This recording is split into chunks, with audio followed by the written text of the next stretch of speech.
ঝাড়গ্রামে সবজি বাজারে জনসংযোগের পাশাপাশি ঝাড়গ্রাম স্টেডিয়ামে আগামী 19 এপ্রিল মোদির সভার প্রস্তুতি খতিয়ে দেখলেন ঝাড়গ্রাম বিধানসভার বিজেপি প্রার্থী লক্ষ্মীকান্ত সাহু।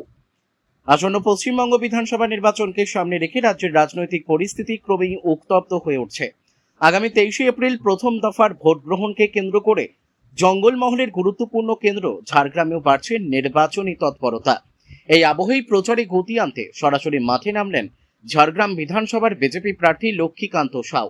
এদিন সকালে দলীয় কর্মীদের সঙ্গে নিয়ে ঝাড়গ্রাম শহরের সবজি বাজারে জনসংযোগে নামেন তিনি।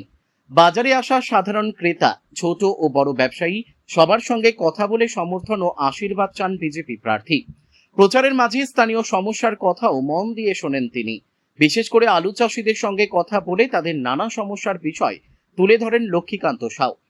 তিনি আশ্বাস দেন বিজেপি ক্ষমতায় এলে ওই অঞ্চলে হিমঘর নির্মাণ এবং কৃষি পরিকাঠামোর উন্নয়নে জোর দেওয়া হবে, যাতে কৃষকরা তাদের উৎপাদিত ফসল সংরক্ষণ ও ন্যায্য মূল্য পেতে পারেন। বাজারে জনসংযোগ কর্মসূচি শেষ করে তিনি সোজা চলে যান ঝাড়গ্রাম স্টেডিয়ামে, যেখানে আগামী 19 এপ্রিল প্রধানমন্ত্রীর জনসভা অনুষ্ঠিত হবার কথা রয়েছে। সভাকে কেন্দ্র করে প্রস্তুতির কাজ খতিয়ে দেখেন তিনি। নিরাপত্তা ব্যবস্থা, মঞ্চ নির্মাণ এবং সাধারণ মানুষের বসার ব্যবস্থা সব দিকেই নজর দেন বিজেপি প্রার্থী।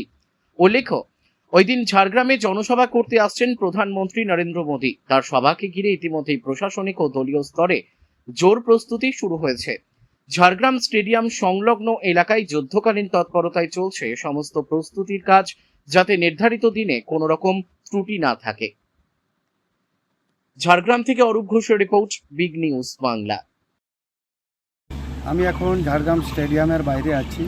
এখানে মাননীয় প্রধানমন্ত্রী যে 19 তারিখ আসবেন, সেই জন্য তার ব্যবস্থা কীরকম চলছে খোঁজখবর নিতে আমি এই স্টেডিয়ামে এলাম। এবং প্রস্তুতি পুরো তুঙ্গে, প্রস্তুতি খুব ভালোভাবে চলছে এবং আমাদের যারা সরকারি ব্যবস্থায় রয়েছেন তারা খুব ভালোভাবে কাজ করছেন এবং খুব